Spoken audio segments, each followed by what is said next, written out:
since we come back up, if he could share his testimony. We all know what he's been through. We've been praying for him and with him. So we're going to take time to let him share with you this morning. And he does, brother? Or you think you're loud enough? I think I'll be loud enough. Okay. How's everybody doing this morning? But I just wanted to come up here and give you a little bit of history. For everybody that tries to go through today, they say, well, I've been praying, but nothing's showing. It's not working. Well, trust me, it is. This long road started back in November 30th. Me being 25 years on the fire department, it was a normal night. We were paged out to the vehicle that needed assistance. I got up just like I had 1,000 other times. When I got to the fire department, I slipped and fell and got a concussion.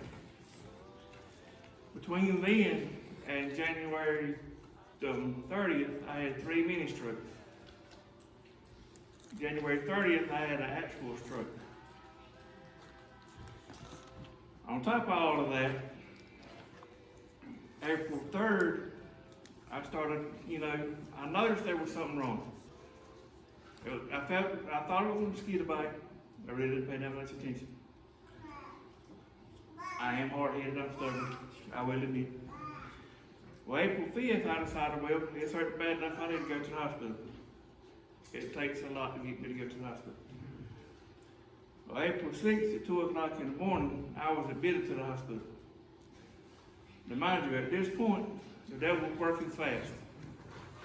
Because the only thing I remember is telling my wife I want to go to the hospital. That's all I remember. April 7th, at 3 p.m., I had emergency surgery. They found out I had a flesh-eating virus that progressed from April 3rd to April 7th. That quick. The devil tried.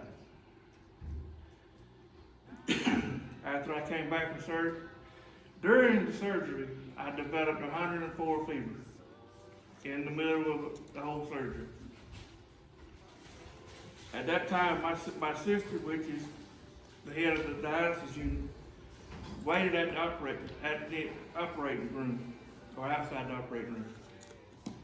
And when the doctor came out there, she asked him, she said, what do you think his chances are? And he said, as a friend and as a colleague, I'm going to give you 2 separate answers. As a colleague, I'm going to tell you it looks grim. It's a grim chance. As a friend, I'm going to tell you to plan his funeral, because I don't think he'll make it. As a matter of fact, I was told when I got to my room on April 18th that I did pass away one time in the operating room, but I came back. Why, you say? Because of all the prayers, thousands and thousands of people. Those prayers were answered. Those prayers are continued to be answered, because not only am I standing here before you now, mind you, I still walk with a cane, which I'm getting used to. When I came out of surgery, I was on a ventilator, I was on a breathing tube. I didn't know any of this. It just so happened when I woke up, my wife, Michelle, was FaceTiming me. Back at April 3rd, when I told her, April 5th, when I told her I wanted to go to the hospital, I had just taken a shower.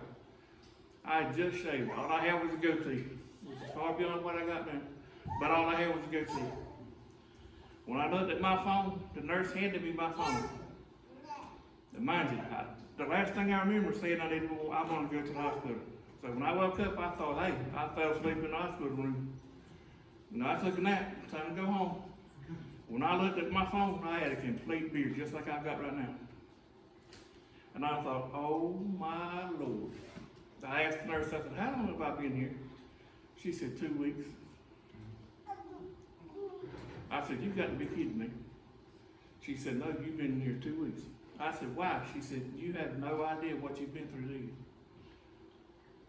I said, "No, I just came to have a bump looked at." She said, "No, you went through life-altering surgery." She said, they cut 28 centimeters of flesh off of you. When you left that operating room, the doctor looked at the nurses. When they asked him, "Do you want us to prepare him to go to ICU?"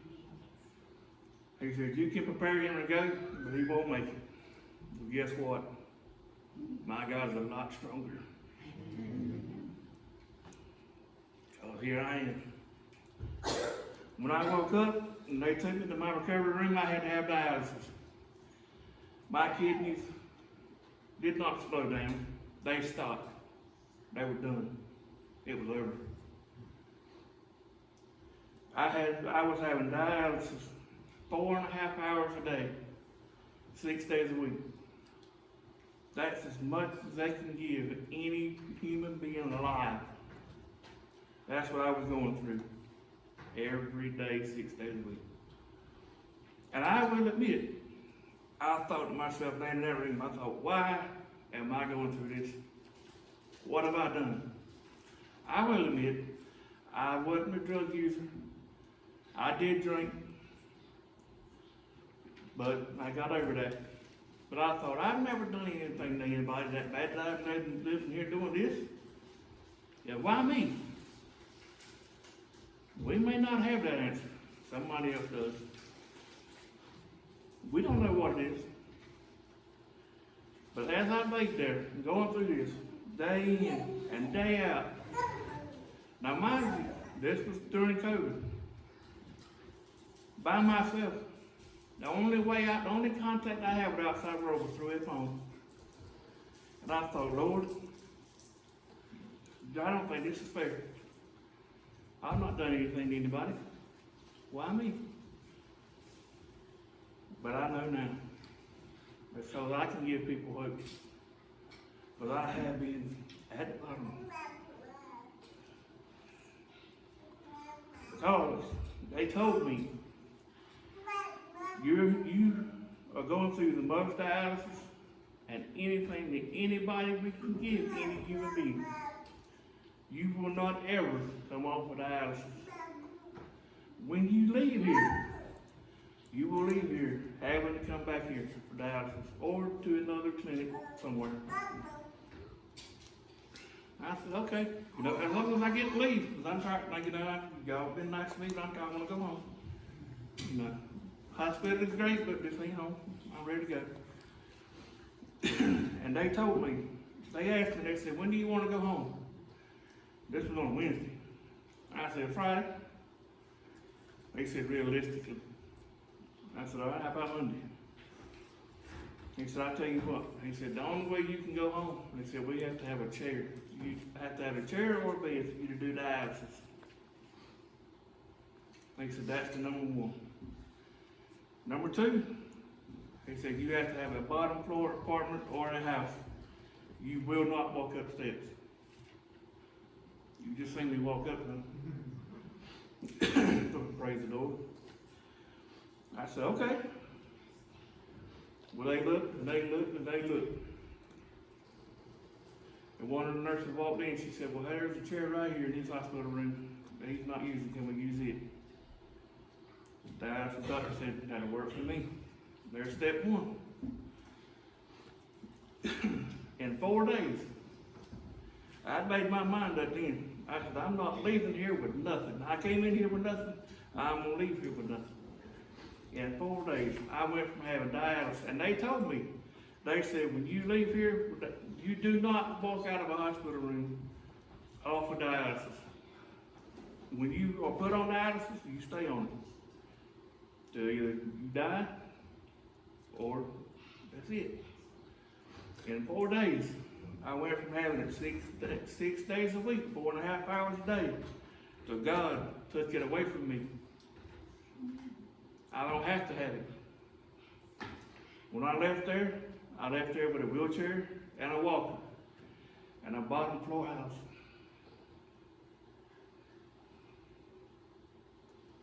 because God showed me that He is a lot stronger than any demon that I can face. And that's why I'm standing before you right now. Mind you, I can't walk like I used to. I can't run. I don't care. God seen fit for me to walk out of that hospital room, and I'll walk any way He wants me to. So, thank y'all for your time. Amen.